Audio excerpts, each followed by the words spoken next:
สำนักข่าวสารประเทศลาวร่วมกับสำนักงานข่าวสารเศรษฐกิจจีนของสำนักงานใหญ่ซินหัวและสภาการค้าชาวจีนต่างดาวประจำสาธารณรัฐประชาธิปไตยประชาชนลาวจะจัดเวทีสนทนาการร่วมมือลาวจีนตาม1แนวทาง1เส้นทางในระหว่างวันที่19หาวันที่20ธันวาคม2017ที่จะมาถึงนี้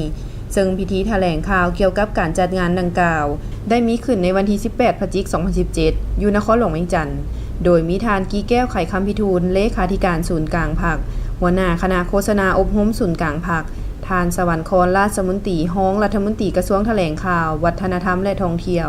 ทานหว่างเวินเทียนเอกอัครราชทูตแห่งสาธารณรัฐประชาชนจีนประจำลาวมีบรรดาหัวหน้ากรมฮ้องกรมพร้อมด้วยภาคส่วนเกี่ยวข้องเข้าร่วม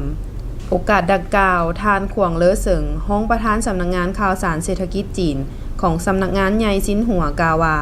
ในเวทีสนทนาการร่วมมือลาวจีนตาม1แนวทาง1เส้นทางที่จะจัดขึ้นนั้นแต่ละภาคส่วนได้สนทนาแลกเปลี่ยนในหัวข้อส่งเสริมการร่วมมือด้านอุตสาหกรรมลาวจีนและการพัฒนาที่เกี่ยวพันกับ1แนวทาง1เส้นทาง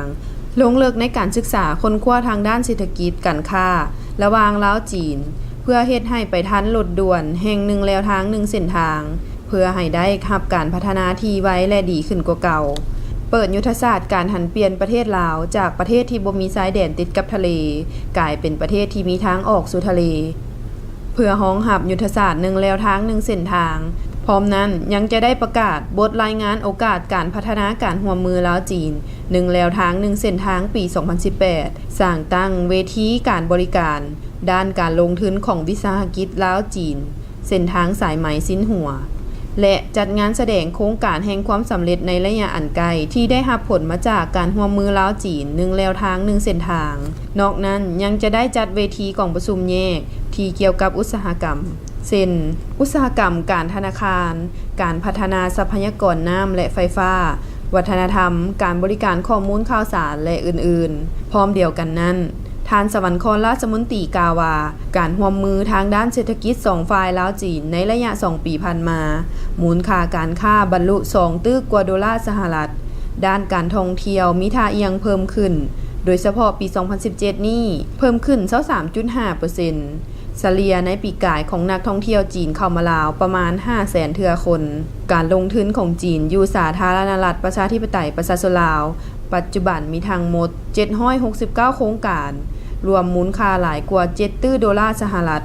นอกจากนั้นยังมีโครงการร่วมมือด้านอื่นๆที่รัฐบาลจีนให้การช่วยเหลือเป็นต้นการปรับปรุงพื้นฐานโครงรางทางโรงหมอโรงเรียนและอื่นๆโอกาสเดียวกันสำนักข่าวสารเศรษฐกิจจีนของสำนักงานใหญ่ซินหัว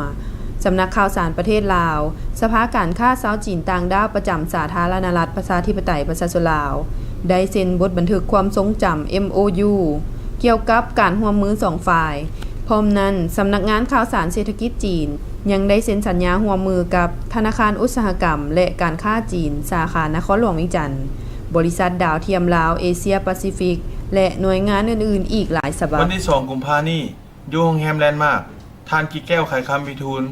หัวหน้าคณะโฆษณาอบรมศูนย์กลางพรรคได้พบปะทานใจมิงเจ้าประธานสำนักข่าวสารชินหัวในโอกาสเข้าร่วมกองประชุมเวทีปรึกษาหารือการร่วมมือลาวจีน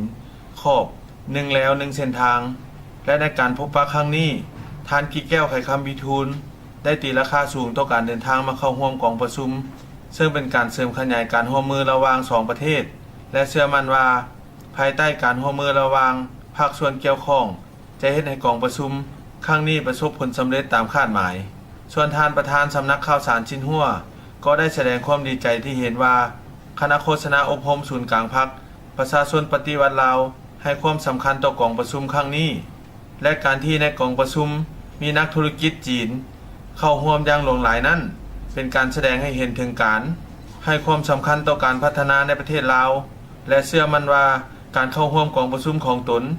จะสามารถชุกยู่การร่วมมือระหว่างสำนักข่าวสารชินหัวและสำนักข่าวสารประเทศลาวก็คือองค์การสื่อต่างๆของลาวและจีนมีคุณภาพดีขึ้นกองประชุมเวทีปรึกษาหารือการร่วมมือลาวจีนในขอบ1แล้ว1เส้นทางที่ร่วมกันจัดขึ้นโดยสำนักข่าวสารประเทศลาวสำนักข่าวเศรษฐกิจจีนของซินหัว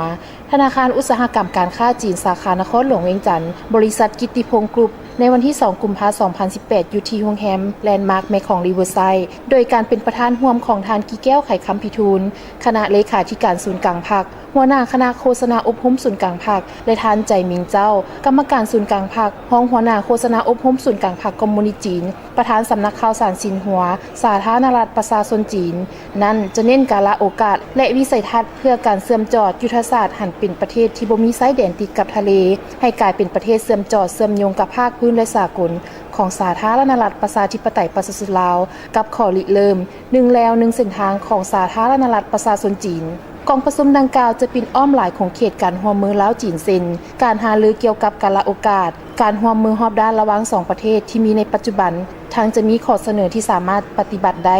จากบรรดาเจ้าหน้าที่ในของเขตต่างๆบรรดาเซียวซานผู้รับผิดชอบสภาการค้าสถาบันการธนาคารวิสาหกิจจีนที่ลงทุนอยู่ลาวก็คือนักลงทุนจีนที่สนใจเข้ามาลงทุนอยู่ลาว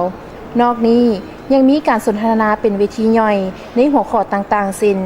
การร่วมมือลาวจีนด้านกสิกรรมและการแก้ไขความทุกข์ยากดาวเทียมสร้างขวต่อสื่อสารสายสัมพันธ์โทรคมเฮ็ดให้ยับเข้าหากันวัฒนธรรมสังคม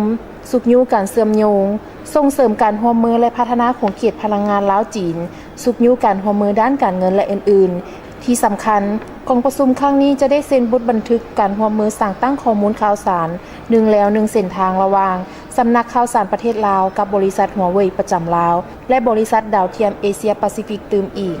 ทานกีแก้วไข่คำพิทูลเลขาธิการศูนย์กลางพรรคหัวหน้าคณะโฆษณาอบรมศูนย์กลางพรรคกล่าวในโอกาสเข้าร่วมกองประชุมเวทีปรึกษาหารือการร่วมมือลาวจีนในขอบ1แล้ว1เส้นทางยุงแฮมแลนด์มาร์คแมคของริเวอร์ไซด์ในวันที่ 2 กุมภาพันธ์นี้โดยยืนยันว่านโยบาย1แล้ว1เส้นทางของจีนคือเส้นทางแห่งการสร้างความเจริญรุ่งเรืองร่วมกันทั้งเป็นการสร้างสันติภาพมิตรภาพความเข้าใจและการร่วมมือระหว่างลาวจีน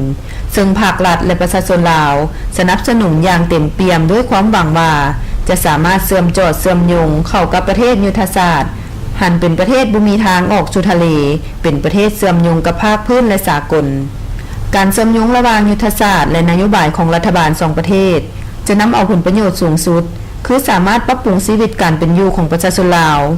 ที่อยู่เรียบตามแนวทางดังกล่าวนับมือนับดีขึ้นส่วนทานใจมิงเจ้าประธานสำนักข่าวสารซินหัวก็ยืนยันว่าในกองประชุมดังกล่าวโดยจะได้พร้อมกับคณะโฆษณาอบรมกระทรวงแถลงข่าววัฒนธรรมและท่องเที่ยวและภาคส่วนเกี่ยวข้องของลาวจะตั้งผลการพบปะของการนำสูงสุดทั้ง2ประเทศให้ปรากฏผลเป็นจริงโดยไวเพื่อสุกยูให้ข้อริเริ่ม1แล้ว1เส้นทางของรัฐบาลจีนและยุทธศาสตร์หันจากประเทศบ่มีทางออกสู่ทะเลเป็นประเทศเชื่อมจอดเชื่อมโยงของลาวสำเร็จโดยไว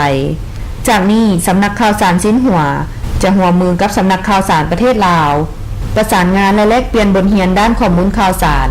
รวมทั้งจะร่วมกันสร้างตั้งสหพันธ์ข้อมูลข่าวสารเศรษฐกิจ1แล้ว1เส้นทางเพื่อสามารถบริการข้อมูลข่าวสารอย่างมีประสิทธิภาพ